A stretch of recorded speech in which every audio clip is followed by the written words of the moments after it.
Want to welcome everybody to tonight's webinar. We're going to talk a lot this evening about the Canton Fair, and we're going to see if we can help you decide if this is the right thing for you, and then to show you a little bit about it and answer some questions going forward. For those of you who don't know me, my name is Mark Adams. I want to welcome you here to our webinar this evening. And what let's do, let's just go ahead and jump right in. What we're going to cover specifically this evening is we're just going to talk about the fair, an overview. Who should go, who shouldn't, really how to get the most of your time there. We're going to talk about finding product at the fair and basically a challenge that I did in the last time I went, which is how I found 30 products in 30 minutes and actually did that 3 different times. We're going to go over what it's like dealing with suppliers at the fair, trying to give you some information on how to make your travel arrangements a little bit easier, and then take your questions and answers at the end. We'll be here for, I don't know, roughly 35, 40 minutes or so, depending on the amount of questions that we get. For those of you who don't know me, again, my name is Mark Adams, and I'm a full-time Amazon and e-commerce seller. I actually have been doing private labeling for, around 28 years now, and I started out way back, I guess, in July 4th of 1989, and I guess that was a coincidence for me, but I guess that was the day I decided I declared my independence from the workplace and have been self-employed ever since. So I have been doing private labeling, or even before it was called private labeling, I guess, where I've done thousands of products for my retail stores and then offline and online as well. Back before the internet, believe it or not, you actually had to go to trade shows to go and buy your products for your stores and different things. So I bet you I've been to maybe, I haven't counted them, but I'm guessing over 50 different product shows in my life. And now I actually go to the Canton Fair twice a year where I buy my own products. And then also host a conference there called Private Label Canton. So been doing that for a while. It's amazing that you can still do some of this through Alibaba and e-commerce and online and internet now, but still sometimes old ways can still work the best. Over that time, I started and built up and sold 6 different businesses, including a chain of clothing stores, a car bumper factory, and even a winery. And I always joke that when I think about the winery, the good job there, I guess, was being the head taste tester. So that was a lot of fun as well. I live in Charlotte, North Carolina, and everything that I do is pretty much full-time Amazon, where I do videos on YouTube as well as blogs and all different types of things, podcasts, have courses, do live events, everything really that revolves around Amazon or around Amazon and e-commerce. So that's pretty much what I do full-time. So let's jump in and let's talk about the fair in itself. And I really, when you think about the fair, I think about Amazon sellers in general. And for me, I coach and talk to a lot of different people, and it seems like the hardest thing for most people is finding products. Well, when you're there at the fair, I think it's just the opposite. It's just like filtering them out. I mean, I think back to, as we talked about before the internet a moment ago, used to, the problem was finding information. Now it's filtering things out because you have access to so much information. Well, the fair is kind of like being on the internet for products, if you will, because anything and everything is there. There are products there that you haven't thought of since you were a little kid. There are things you've never seen in your entire life.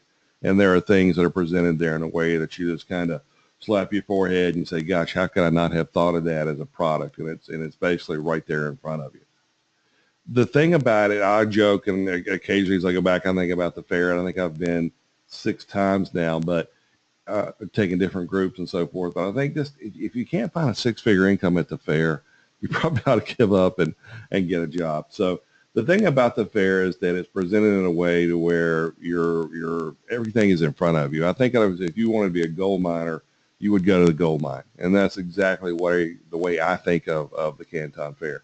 On this last trip, I took what I called a 30 and 30 challenge. Actually, I did it 3 times and beat it 3 times in a row, where I basically take people who go with us and we go through a guided tour on the first day of the fair. And the challenge was, could I find 30 potential Amazon products in 30 minutes?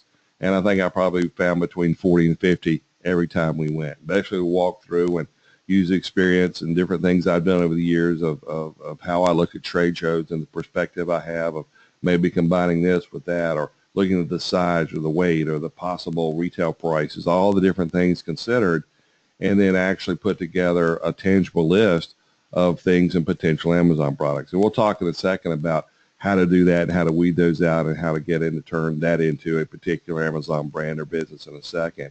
But the fair is so huge that if I could do that in 30 minutes in one section, if I went through every floor and spent the whole time there, I probably would find a few thousand potential products. So if you have any trouble finding products, or if that's something that you just have any reservation about, this is a complete opposite, and that's ultimately the reason you go to the fair. The fair actually itself is the largest wholesale market in the world. I believe they've been doing this since I can't remember the exact date. It's late 40s, early 50s in there somewhere, and it's grown and grown and grown. It's held twice a year in Canton, and Canton is the name for, and I'm sure I never pronounced this right, but the Chinese name of the city is Guangzhou, which is a city of about 14 million people, which is right close to Hong Kong, actually. And they have it twice a year. They do it every April, every October. And they have 3 different stages, or what they call phases. And if you put this in perspective, there's 20,000 vendors in each phase. That's over 60,000 different vendors that are at the show. And each one of those has dozens, if not hundreds of products. So you're talking tens of millions of products for you to choose for your Amazon or e-commerce business. Each phase is 5 days, and the phase is broken up by style of products. Phase 1 would be electronics, household tools, motorcycle parts, things like that. Phase 2 is really what is worthwhile to most Amazon sellers, because it's household products, it's toys, it's pet supplies, it's all the different types of things that household items of all different types of kitchen, household, anything that you can think of, pretty much that goes along for your household. And I think that's probably that's the phase we attend, and some training before that. But that probably is going to fit maybe 95% of all Amazon and e-commerce sellers. Phase 3 is really office supplies, desks, that type of thing, clothes, medical, I think some sporting goods in there. And if you really want to get more of a specific list of what each phase has, you can go to their group website, which is cantonfair.org.cn, and it'll list all the specifics that are there. And to go into the fair, of course, the admission is free. If you're really thinking about deciding on of going and you're really on the fence, here's the way I think and the reasons that I think make this viable to go. As we all know, we find a product in Alibaba, and then you try and go and you have it produced, and you have people say sometimes, well, okay, in the process of having it produced till the time I get it listed on Amazon, there are other sellers who have added the same product. And that's because really everybody has access to the same information, same vendors, same suppliers on Alibaba. And that's good and fine. And you certainly, by the way, you can build a viable business still on Alibaba. However, if you go to the fair, you're going to see products that don't show up on Alibaba. You're going to have a leg up on your competition simply by being able to find unique things that are offered only at the fair. And the other big advantage is when you're sitting there talking to that supplier and you see something that they like, and you see and you're thinking in your mind a variation, you can ask them, is this something you can make in a custom form? And 9 out of 10 times, they'll sit there and they'll look at you and they'll scribble a little bit on Chinese on a paper and say, oh yeah, we can do that for you. So it's kind of nice to be able to give you a leg up to make something unique that not everybody else can just buy and change the color on Alibaba. You can actually touch and handle the samples, which is a good way not only to save time in the shipping and certainly the cost of coming in, but you actually can see it, feel it, that type of thing. If you want to take some samples home, one of the things that I have found is that, keep in mind, they need the samples for their show itself, but by the time at the end of the show, they're not really wanting to pack up all those things and take them back. So if you make arrangements with them to come back on that last day towards the end of the show, chances are you'll be able to take that sample with you if you like. But I think another thing that's extremely important here is that you can establish face-to-face relationships with your suppliers. They know that you're very, very serious once you're standing there, and they're going to take you seriously and treat you very, very differently than if they just had contact with you from an email. And I can't stress that enough, to where, these are normal breathing people. They enjoy contact just like any of us would. So to be able to know them and be able to use that to your advantage down the road, that's something that I'm not even sure you really can put a value on. But the other thing too is that they are there to generate business. This is kind of almost like their holiday season, if you will, to where they're going to give you better pricing, certainly standing there face to face, and if you're going back and forth on Alibaba. And what we have found within our group is that the consistent difference in pricing averages about 30% on Amazon. So if you think that through, that's a tremendous dollar amount for what that is on versus just your everyday products you're going to find on Alibaba. as you're walking through, you might even get new product ideas and different between seeing all the millions of different products. So if you're stuck a little bit on what to go or what direction, gosh, you can't help but find and see things here. Ultimately in this, I think this is a way to leapfrog your business and just separate from other Amazon sellers. So I think it's a way to run a real business here other than just have, quote, an Amazon product. Not to mention it's kind of fun to go to China. There'll always be some kind of cultural experience you'll run into, and it's just fun to go. And if you have any reservations about going to China, China's just like any other modern city. Infrastructure, technology. If you were to close your eyes and look around, you'd think you're in some big city in the U.S. or Europe or Australia, wherever it might be.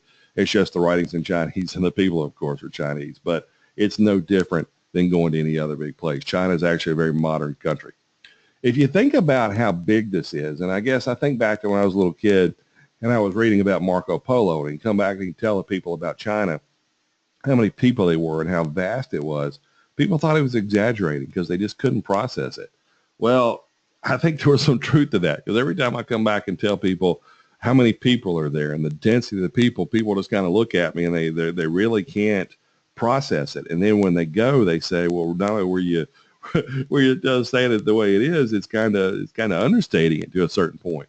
If you look at this map, now this map doesn't really give you any scale, but where I live in Charlotte, North Carolina, a few million people, and we have a large convention center like any town of this size. What you see here out of the 20 plus buildings they have for the Canton Fair, one of these buildings would be the equivalent of our convention center here in Charlotte or any big city here in the United States.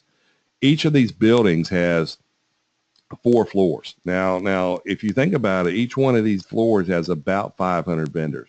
There's one floor in here, and I tell the story of they're all selling clocks and watches and anything having to do with time, alarm clocks, anything, grandfather clocks, anything having to do with clocks. And there's 500 vendors.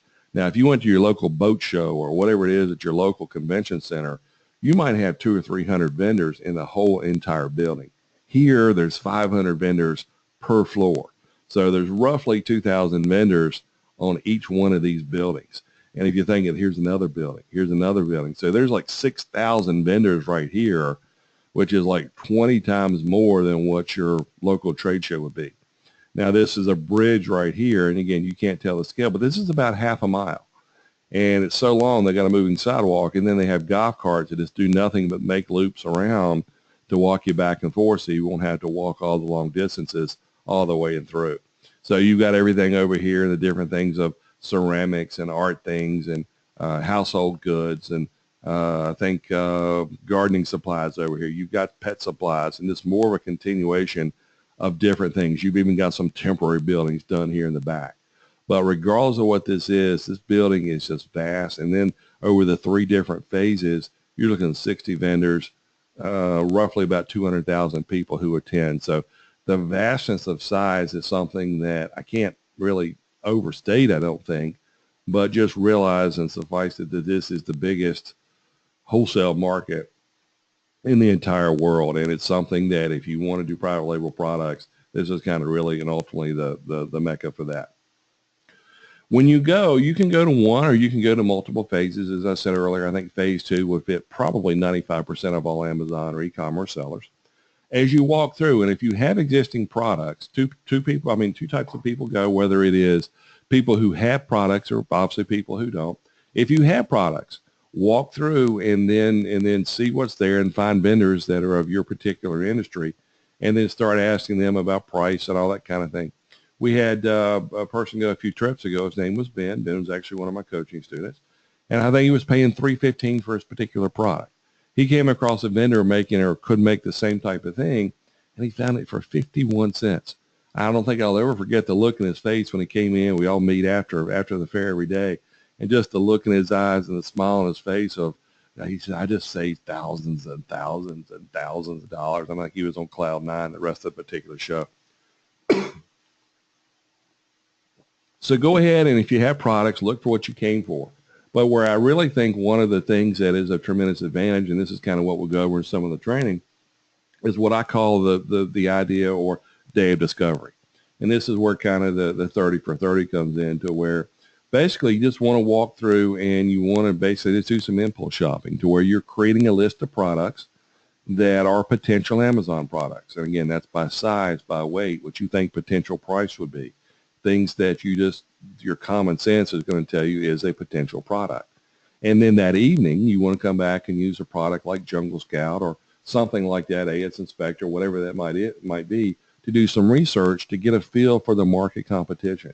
And you may find out of those 30 products, who knows, but maybe 20 of them, the market's too competitive, or there's too many reviews, or there's not enough of a sales price, it's too cheap, whatever that might be. And you're going to eliminate, say, maybe 20 of those right off the bat. And by the way, for those of you who don't have Jungle Scout, if you're interested in that, the owner of that is a friend of mine, and he gives me a discount link to be able to use for other people who are interested. And that would be junglescout.com/Mark if you're interested in taking a look at that product. It's an excellent product, I think. But anyway, so you go and you eliminate those. And then maybe you're down to, say, 10 products out of that 30 that you wrote down. You go back to the next day, your vendors, and you may find that you don't like a particular vendor. You can't click with them. The price is too high. Their minimum order quantity is too high. It's just the shipping's too long. Whatever it might be, for whatever reason, it doesn't work out with, I don't know, 3, 4, 5, 6, 7 of those vendors. However, out of those remaining vendors, you're going to end up with 3 or 4 potential products, right? Just everything works, and it's just a matter of getting the details worked out and launching the product. So I would just encourage you to think about that method, because that's what I do for my own personal things. That's what I teach, and that's what I see people finding tremendous success. When you're dealing with suppliers, they will speak English, and they're not going to speak English as well as a native English speaker, but they'll be good enough for you to be able to communicate with them. And if you don't need an interpreter, I think of all I don't know how many booths I walked into, but there's only one booth out of the probably hundreds that I couldn't get the language barrier worked through. And that was because I think whoever spoke English was at lunch or something like that. But think about it this way. You want to go ahead and be polite. Their culture values politeness, and it's not the aggressive, brash culture of, at least here in the United States anyway, which I find refreshing. But think about it as just they're nice people, and they're human beings like anybody else, and they want to work with you. They have to make a profit. They've got the same wishes, hopes, dreams, want to have a nice family, all the things that we have. So they're not suppliers you can grind into a low price structure. Try and find a way to work with them. And what I find is something that I always want to bring up here is that every person seems to think, for whatever reason, that the Chinese supplier is out to scam them. I don't know how that got started. I don't know how that ever developed. I don't know what that is. Maybe it's an ethnocentric view we all have that we're all honest, everybody else is not. Well, that's certainly far from true. But the thing what has been taught so much in Amazon type of stuff here is that you go in and you tell them you're vice president of purchasing, or you're this or that, and if they don't tell you a price you want, you say, hey, I can't do that. I got to check with my boss. Well, if you think this through, who's scamming whom at this point? You're the one who's starting the relationship out with a lie. And I just want to encourage you, be upfront, tell the truth. They don't care if you're selling Amazon. All they care about is, are you interested in buying, and can they put a deal together? Same as you and I would be if we were in that situation. So I implore you just to be upfront, because telling a lie never works, okay? They will expect you to negotiate on price and quantity. You'll notice there never will be any prices listed. It'll depend on so many different factors, but you have to understand that. Now, keep in mind, they're not going to arm twist you. They're not going to chase after you and show only prices. You got to buy today. I have not seen any of that. Actually, I never have bought anything actually at the show. I might have agreed on prices or something like that. And I always tell them that I'm tired, I'm jet lagged, I want to get home and think all this through, what I see, and they're okay with that. So I always find that it's better for me anyway, and to come back and be able to buy after I'm home. Samples, we talked about that a second ago, but ultimately in this, you got to be prepared to walk away, because you certainly don't have to buy anything. There are multiple people there selling similar things. If one doesn't work, go to the next one. But I think the best deal is something to where you're comfortable and they're comfortable. And ultimately the goal I try and get when I'm dealing with suppliers, that if I send them an email down the road, I want them to be excited to open that email for me. I don't want them to think, what does they want now? and if they send me an email, I want to be able to open it knowing something is good going to happen. So ultimately, that's the way I think you should deal with suppliers, whether it's through Alibaba or either here at the fair. Couple things in travel arrangements. Getting to China is relatively easy, but a little more difficult than going to some other English-speaking countries.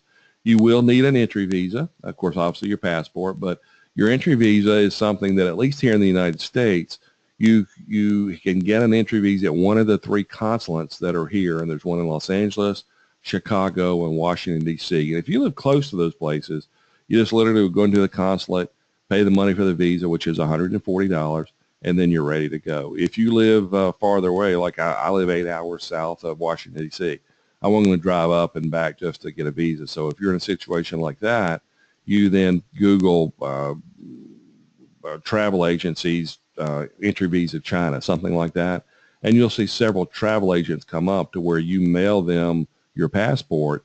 They then walk it over to the consulate. They get the visa for you, and then they mail it back. And they'll charge you about $50 for that. So including mail and everything else, you're about $200 here in the U.S. Now, if you live in other countries, whether it be England, Australia, wherever, Canada, wherever it might be, it's a little bit different pricing.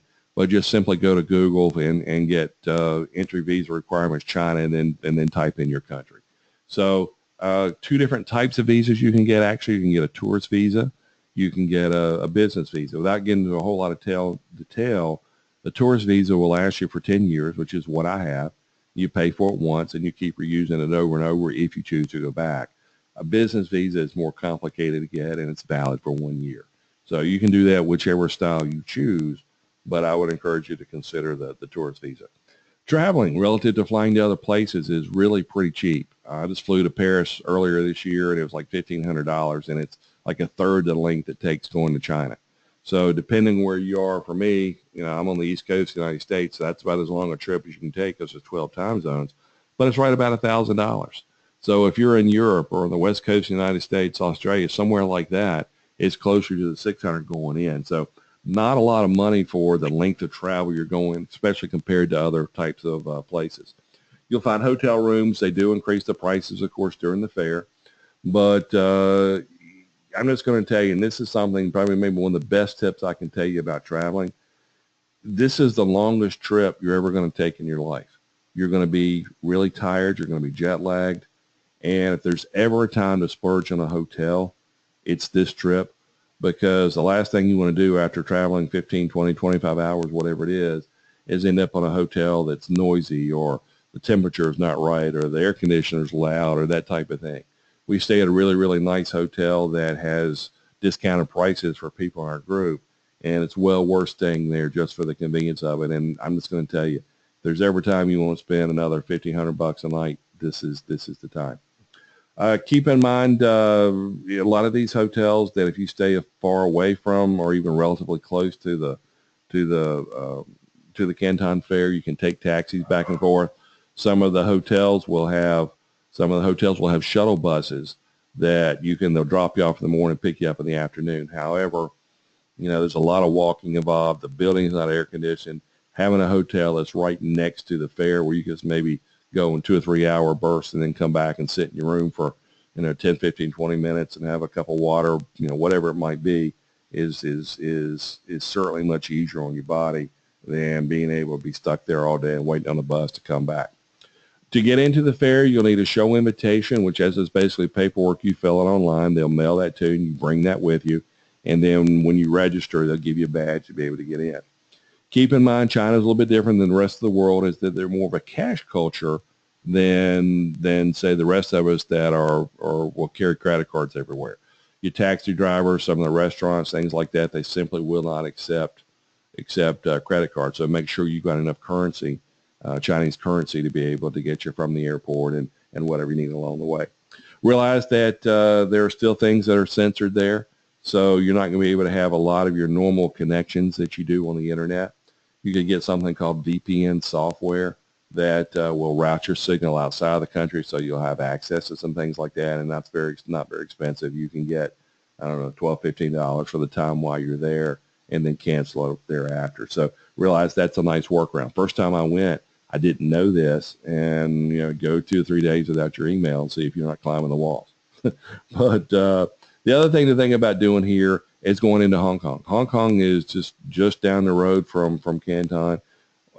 Very international airport. You can get back and forth that way, and a lot of people do that. So look into flying there if you're coming from a place that's really not a big city. And again, a lot of people, I think, when they go to China, they just seem to have some concerns about going for whatever reason. I understand the first time I went, I had them as well. I have seen no issue whatsoever of safety concerns or crime or anything like that. It's a big city, and certainly anything can happen. However, no inkling whatsoever. So China, again, is a very modern, or Guangzhou is a very modern area. Technology, infrastructure, it's no different than any other big city in the world. So, nice airport, everything else. So, again, if you have that, all I can tell you is that it's no different than traveling to any other big city. All right, so where do you go from here? You certainly can go on your own, or certainly not go. And you've got a little bit of education on what the Canton Fair is. You can go on your own, which is fine. You have more information at this point than I did when I went, and this is certainly enough information for you to go and have a profitable trip if you want to do that. I wish you the very best, and I hope you have a productive time. However, if you'd like a little help and some guidance and some training and some guided tours and some support and all of that, I would invite you to join me at Private Label Canton. This is my workshop and buying event for e-commerce Amazon private label sellers. And basically what we do is we put people in a room and we go over some training, and then we go over how to prepare for the fair, and then we go through guided tours at the fair. But basically, one of the things I think of going to any type of event, I think to me it's the people you meet, and you're going to have other Amazon sellers who are brand new. You're going to have some that, $100,000 type sellers plus. You might have some people who are doing well beyond that. So sitting in a room with other people, you develop friendships and different things that will be beneficial not only while you're there, but certainly down the road.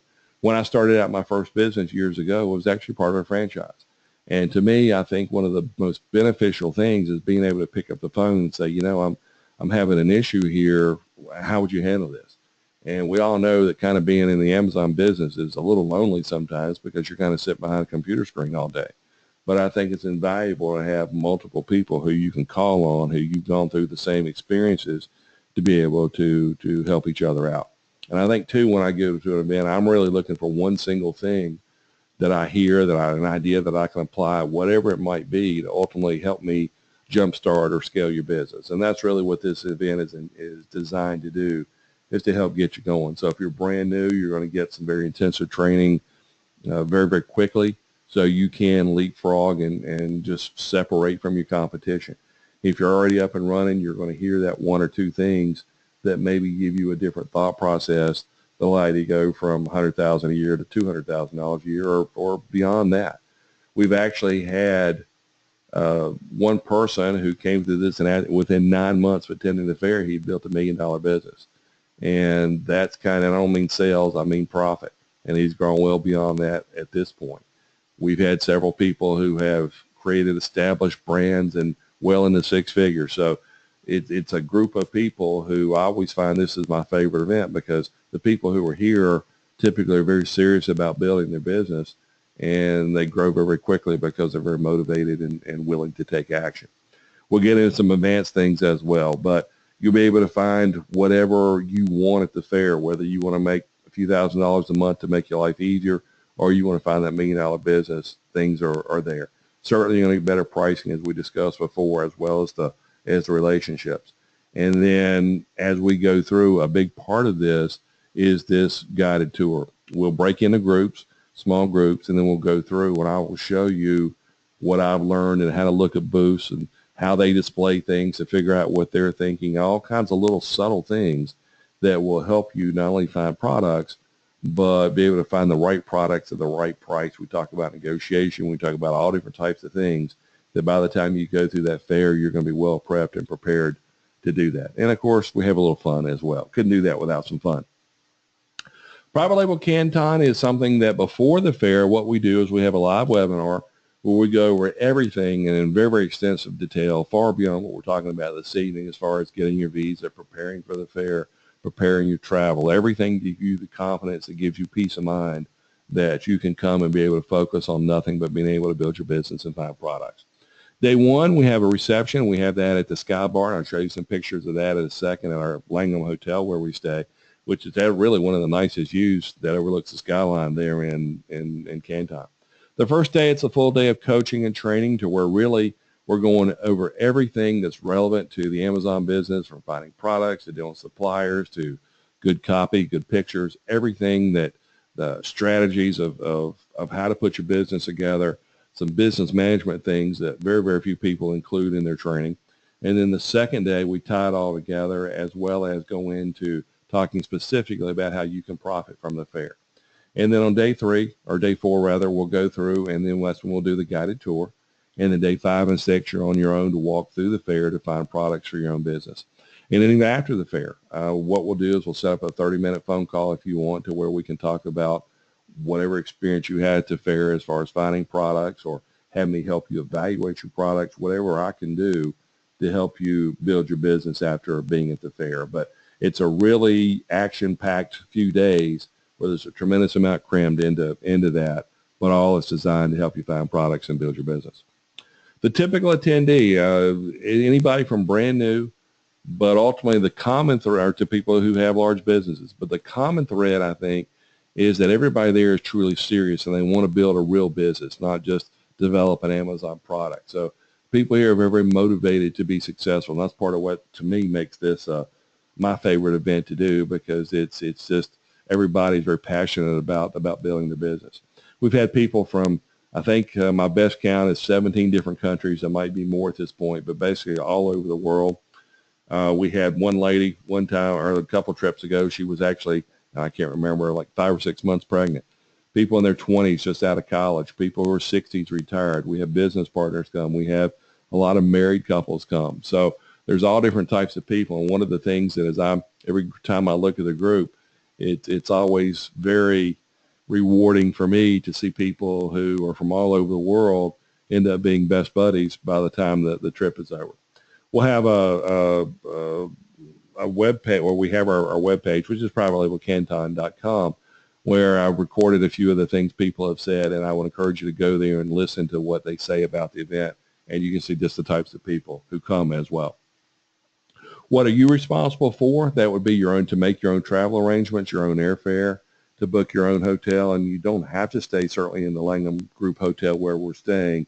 However, I'd highly recommend it. We've got deep discounted rates, and it just will make the physical aspects of traveling this far easier on you. And I don't want to understate jet lag here. You're coming a long way, and you're going to be tired, and you're going to be tired when you come back. And anything you can do to make your trip a little easier, that's something, again, this is where you want to splurge. You'll probably do a few meals on your own, but that basically is all you're going to really need to be responsible for, and of course any miscellaneous expenses that you want. We will be doing at the Langham Hotel, and I don't know if any of you have ever seen a picture of this hotel or not. I call it the Lego Hotel because it looked like to me it's built out of Legos. But I had actually seen this hotel, a picture of it somewhere, before we ever started staying there, because it had won all kinds of design awards for being so unique and different. But you'll notice, of course, obviously this is the hotel here, but right over here is the actual Canton Fair. So you're walking, it's like, and you can't see it from this angle, but there's like, you can walk here and walk over, or there's exits this way where you walk over to the fair. So it's really, really so nice because it's connected to the fair. But as I said earlier, if you wanted to walk around the fair for 2 or 3 hours and come back and sit in your room for an hour, you can do that and rest and go back and be fully charged. We will have a limited amount of discount rooms. The normal rate during the fair is about $400 a night. Our average here is going to be somewhere around $250, and keep in mind it's different rates on different nights, so it really depends on the days that you stay, what your total price would be. But if you join the trip and book the rooms early, there will be things for you at that discounted rate. The hotel, as you can see, is really nice. Here's a Sky Bar Lounge where we actually have our first night reception, which is really, really nice. You're overlooking the skyline and things here, and it's kind of a neat feel. Look at all the neon lights on all the buildings that they have in China. They've actually got like a little putting green, a little mini golf course there, again, overlooking the skyline as you see here. Of course, nice rooms, and as you see, nice lobby, but a really nice hotel to have this, and it's kind of almost like a vacation and resort type of thing as well. One of the things people talk about is Chinese food, like we have at least here in the United States, is not like Chinese food in China. I've traveled to roughly 30 countries in my life and all throughout the United States, and I always consider myself adventurous when trying new things and trying food. First time there, I went out in China, and I just couldn't tell what a lot of the things were, and good for them. I'm sure if somebody from China came to the United States, they'd have the same experience, but I kind of wanted food that I wanted to eat and was Western in style, I guess. But we have our food specially made for us each day. We have a special lunch that is what I would call very much a gourmet type of lunch. We have a Chinese tea service in the meeting room. We have an espresso machine in there, so we try and make sure that the food is well taken care of. If you're staying at a hotel too, they have a really, really nice Western style buffet that is really, really, really good. So having unusual food should not be part of the experience here. So, however, if you do want to go out and experience that, by all means, it's there if you like. We have a little fun too. This is actually Fuzzy the waiter. Fuzzy has become a legend among our group anyway, to where we were actually here at the Westin Hotel, I think, a couple times ago. And after each day, we'll typically meet somewhere and just kind of digest from the day and share stories and so forth, and have a drink or so. Well, Fuzzy, he's probably 18, 19 years old in there somewhere. And it probably looked like he had never poured a beer before without getting the foam on top of the beer glass. And this just frustrated one woman in our group, and she finally just got up, and when he brought her a beer, the second or third beer, she politely got the beer from him and showed and tilted the glass and poured the beer in and showed him. And at this point, he figured out what she was asking. And from that point on, it's like old Fuzzy had learned a new trick. And we call him Fuzzy because his hair is fuzzy, and you can't see it in the picture. But every time from that point forward, Fuzzy would run over and he'd pour a beer, and he had this big smile on his face because he had learned something. And I'll bet you we tipped him when it was all said and done 2 or 3 months worth of salary, because every evening we'd come in, he'd just come running because he knew we were going to pay him, and he just learned to respond to the word fuzzy, and he was having fun with it. We were having fun with it, and little cultural things you're gonna have and experience is going to make the fun or the trip fun too. Here we are. We had on one of the trips, we actually had a Tai Chi master come in from the local school of Tai Chi, and for what we all learn is that Tai Chi is actually based on martial arts moves, but it's supposed to relax you and give you peace of mind and this type of thing. And you'll see people in the park doing Tai Chi if you're walking around in the morning, that type of thing. But it's, I don't know, maybe the equivalent of yoga here. I don't know. But it was something to me that I thought was very Chinese, and I thought we would have fun experiencing that. So we did that. And you can see as we took a picture with a group here, they had their little uniforms on. And of course, they didn't speak a word of English. And I kept calling this guy here Ringo because they reminded me of the Beatles, like in their 70s, 60s, late 60s era type of thing. He eventually started answering to Ringo and smiling, but everybody else was laughing. But I was having fun, and I shouldn't have done it. But that's what they reminded me of. But again, the trip is we try and have fun too. It's not all work. The big thing in this too is that we actually even have a Facebook group to where you're going to know the people before you come, and it gives you a format and a forum to be able to stay in touch with everybody after the fact, because I still believe that coming to an event like this is be able to share your experiences with other people and be able to have people who are on the same path as you, to be able to relate your experiences. And that's part of what the community aspect of this and what we're trying to foster and grow. And so you can stay in touch going forward and after the event as well. So, all right, so why go to the fair in Private Label Canton is, again, you're going to find products. You're going to find unique products, and I think you're going to find them at a fraction of the amount you would pay online at Alibaba or somewhere similar.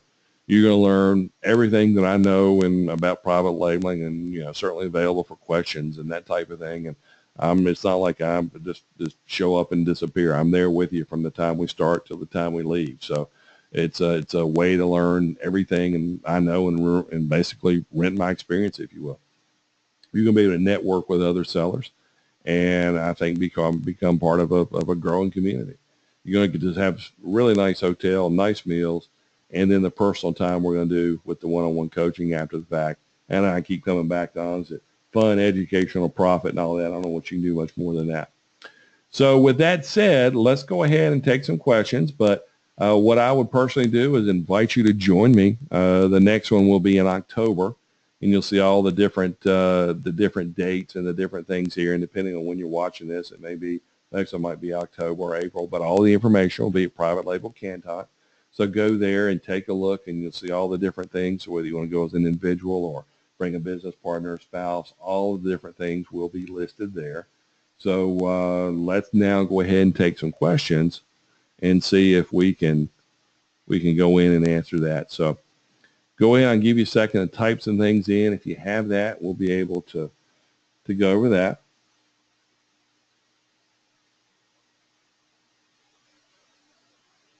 All right, Kathy has a question here and says, what about pricing? Well, Kathy, that will depend on the time of actually when you join the trip. But again, all of the pricing, all the information will be at privatelabelcanton.com.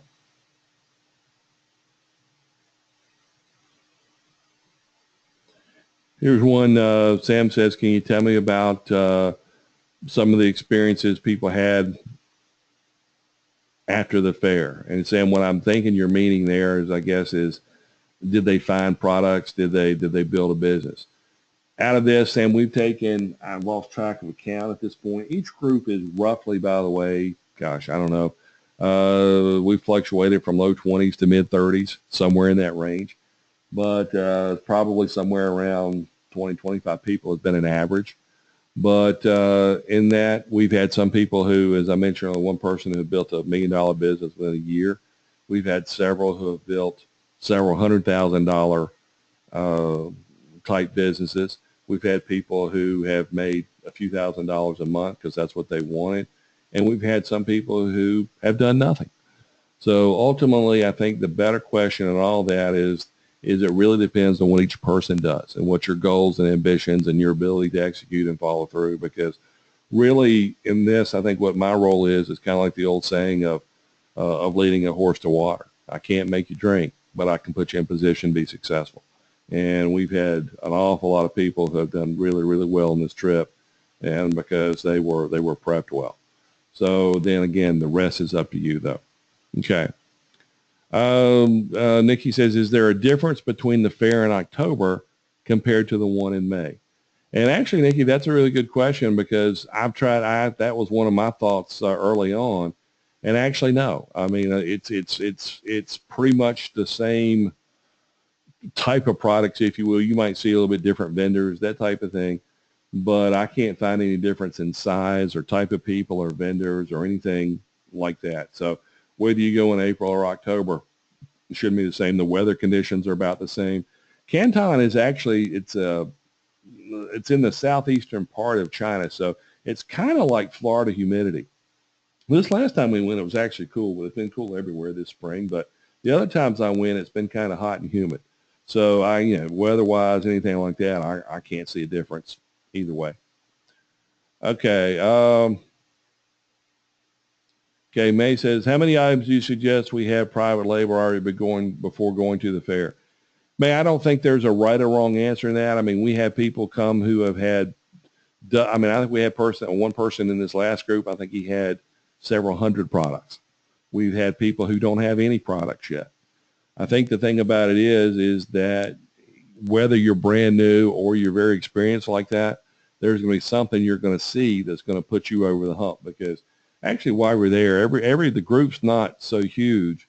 I mean, I try and sit down with everybody while you're there, at least if we're sitting there over a drink or at lunch or during breaks or whatever it is, and tell me about your business. Tell me what you want to do, and I try and help you in whatever that is that's important to you. Because even though everybody's on the same path, everybody does have a different type of question. One of the things that we actually do when we're there is in some of the group coaching, where not only do I try and do it separately, even not counting the one-on-one type of call we have, but we try and put 4 or 5 people together, and we go over and say, hey, what issue you have? What's holding you back? And then we have everybody in the group. We just kind of go around the group of that 4, 5, 6 people and then try and help you. And then the next person comes and you try and help them. But long-winded way to say, May, I don't think it matters. We've had people of both levels, whether we brand new or very experienced, go on the trip. John says, how feasible is it to find that $100,000 product? Well, John, there's probably products like that and more. It depends on how you want to invest. And again, obviously, you have to put more into your investment and your marketing things to do a product like that than you do some of the others. However, I would tell you, and basically how I teach this is, especially if somebody's starting out, for instance, like say if May doesn't have any product at this point, I'd say try and find $1,000 a month product, learn what you're doing, and go through the learning curve. As I coach, I probably have coached, I don't know, 500 people at this point. And John, what I find is most people, they don't want to follow the process of crawl, walk, run. They want to script the walk part, and they trip between crawling and running, and they end up taking on trying to do a product in a market that's too competitive for their skill and experience level. So to get to 100,000 is not, it is doable. It is very, very hard. And people who do that type of thing, more times than not, they have lots and lots of products. So, you know, are there $100,000 products out there? Sure. But I think the better strategy would be to develop a brand of, I don't know, 5, 6, 7, 8, 10, 12, 20 products to be able to get to that. And I think that would be my strategy of how to do that. So to answer your question, is there a $100,000 product out there? Yeah. John, I'm not sure what your experience level is or anything like that. However, I don't want to, the streets are not paved with gold. You're not going to go over there and just wham, bam, in 30 seconds find a product that, I don't want to, it's, this business is hard. Every business is hard. I think it's easier than most businesses, and I still think this is the easiest way that I know of to get to a six-figure business. But I don't want to imply or anybody think you just snap your fingers and it works, because if I've been looking for that business my whole life, John. If you ever find that, by the way, just let me know, because I'll go do that. But however, to do a $100,000 business, I would say you would just look for something that you can start out and do one brand or one product, and then continue it with 5, 6, 7, 8, 10, 12 products of that brand. And that is extremely feasible to do. So when I say finding a $100,000 business, to me, I guess I should have been more clear, and that's my fault. But I think that can consist of multiple products. And I think that is a very viable, relatively easy strategy to achieve. And again, I use the word easy with hesitancy because, again, nothing's easy, but easy to me means doable. Okay? All right? All right. You're welcome, John. You're welcome, May. What other questions do we have on Canton? Hopefully, as I've done this enough now and been enough times, I've tried to cover and anticipate some of the different strategies and some of the different questions people would have and all this. But I think here Christian has a question that I didn't cover and I should have. And this is actually something that, Christian, we added to this last fair that we had. Christian has a question. It says, you go over marketing strategies, and absolutely we do. And that's something that's becoming more and more of the focus of what we're doing. And what I have been doing in my personal business, and really over the last few months experimenting with different things, is running Facebook ads to landing pages and different things and doing outside marketing. Before we had all these review groups and different things, that's basically what you had to do anyway. And then the review groups came along and it got to be so easy that not only was it low-hanging fruit, it was picking it up off the ground. It was so easy. Now this business has kind of gone back to, it's still low-hanging fruit.